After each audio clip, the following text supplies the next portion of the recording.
Hey, what's going on, guys? Sean from Start to Finish Gaming here, and today I want to show off my single player settings to you guys because in my opinion, these are the most balanced single player settings you're going to find here on YouTube.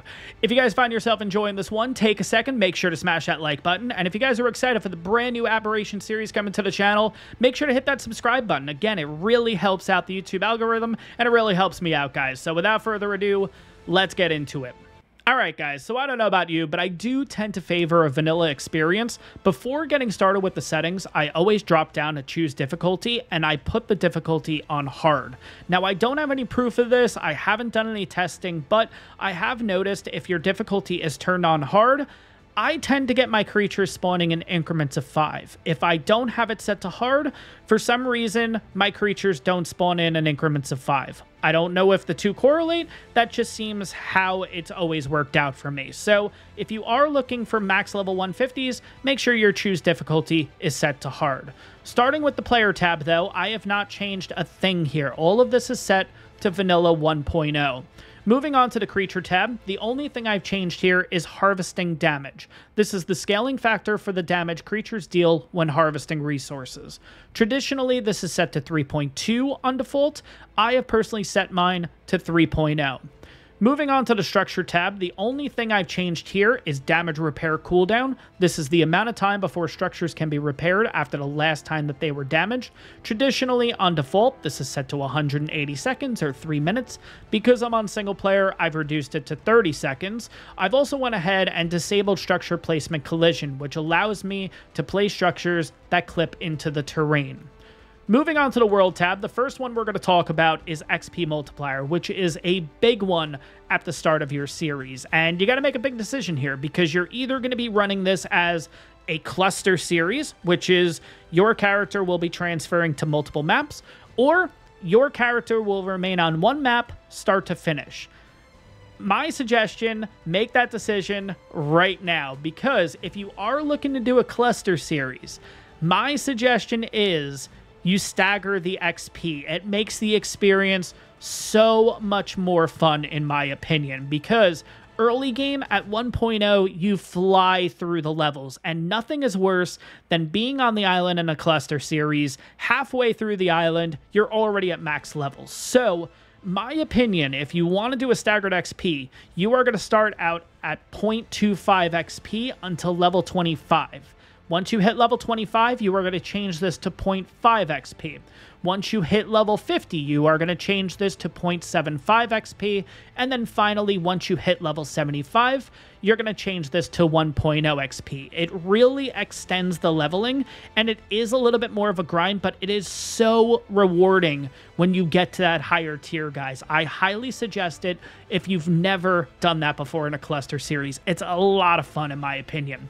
But if you're doing a series where your player is going to be on one map and one map only from start to finish, like my upcoming Aberration series, I suggest setting it to 1.0. It's not too grindy, but it's pretty balanced, honestly, at 1.0. And if you guys aren't familiar with XP Multiplier, this, of course, is the scaling factor for the experience received by players, tribes, and creatures. Higher values mean faster leveling.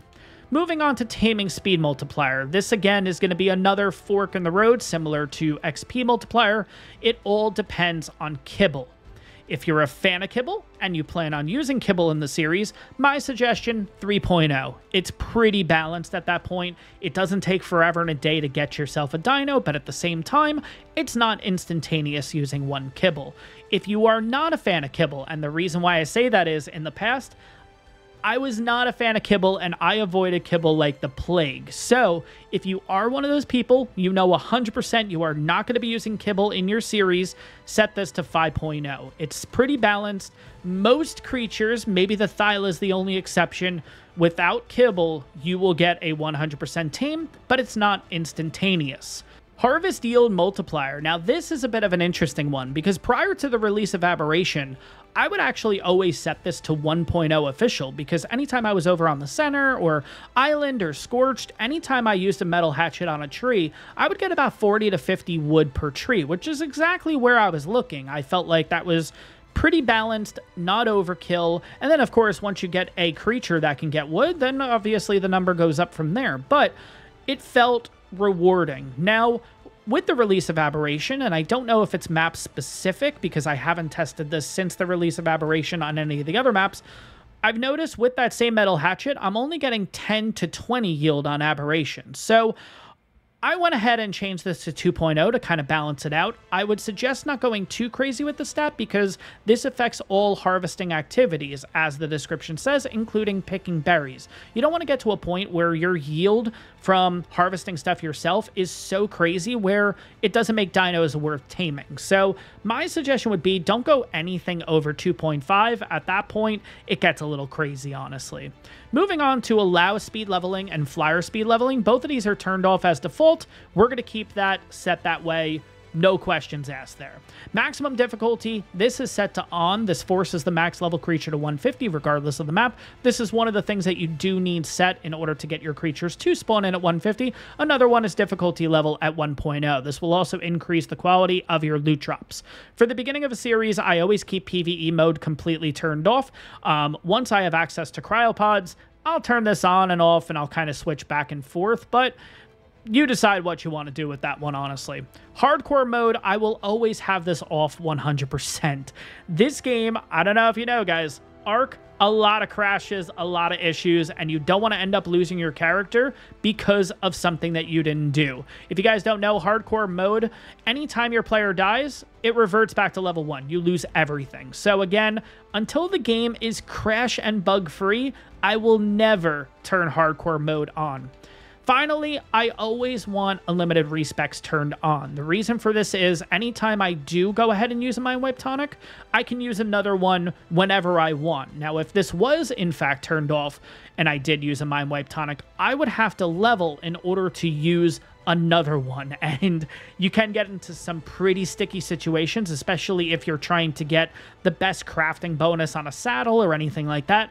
If this is turned off, you would have to level each time in order to get your stats back to what they were before. So just keep this always turned on as a single player, honestly.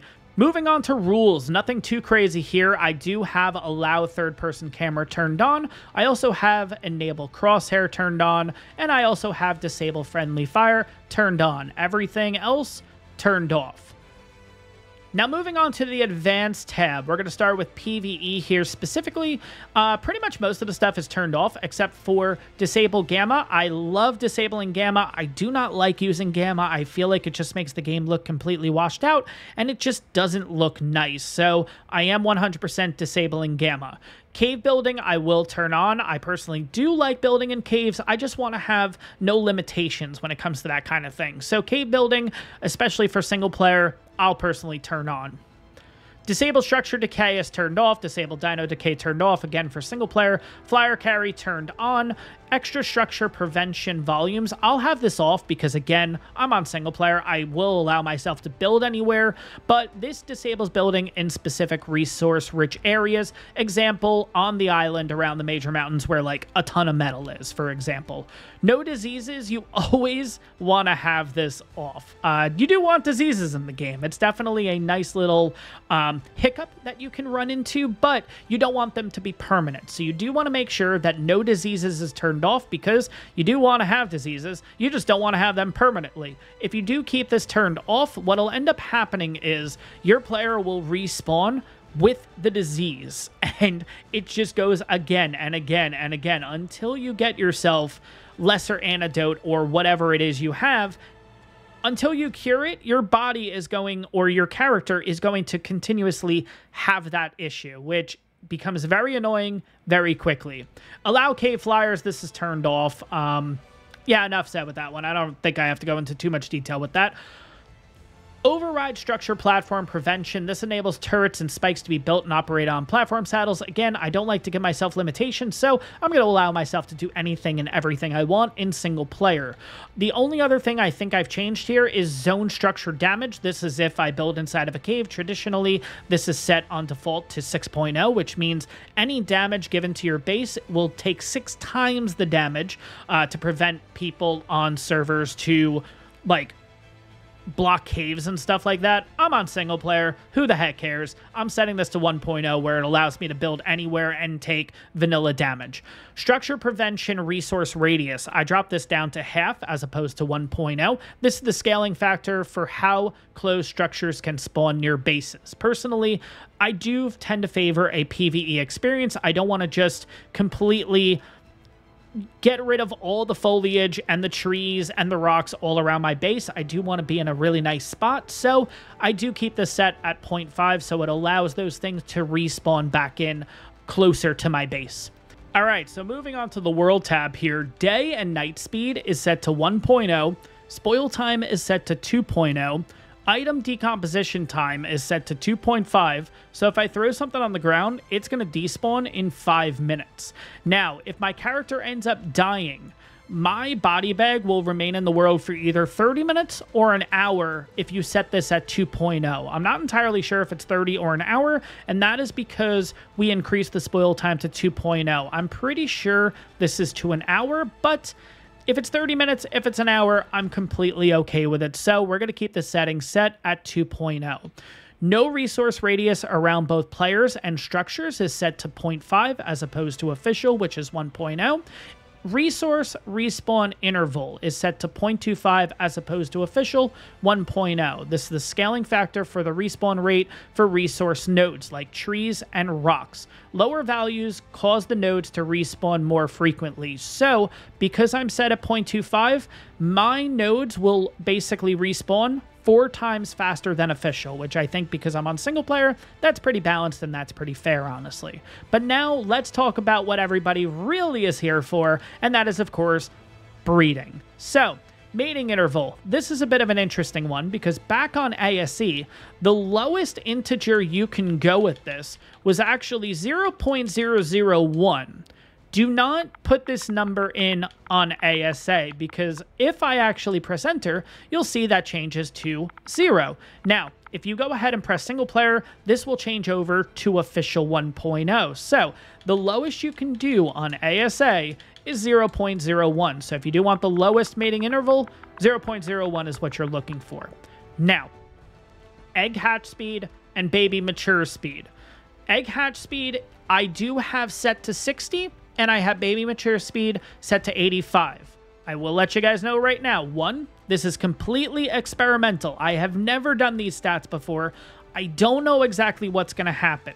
Number 2, the original settings are actually adapted from Flinger Foo. Traditionally, his settings are 30 egg hatch speed and 42.5 mature speed on ASE.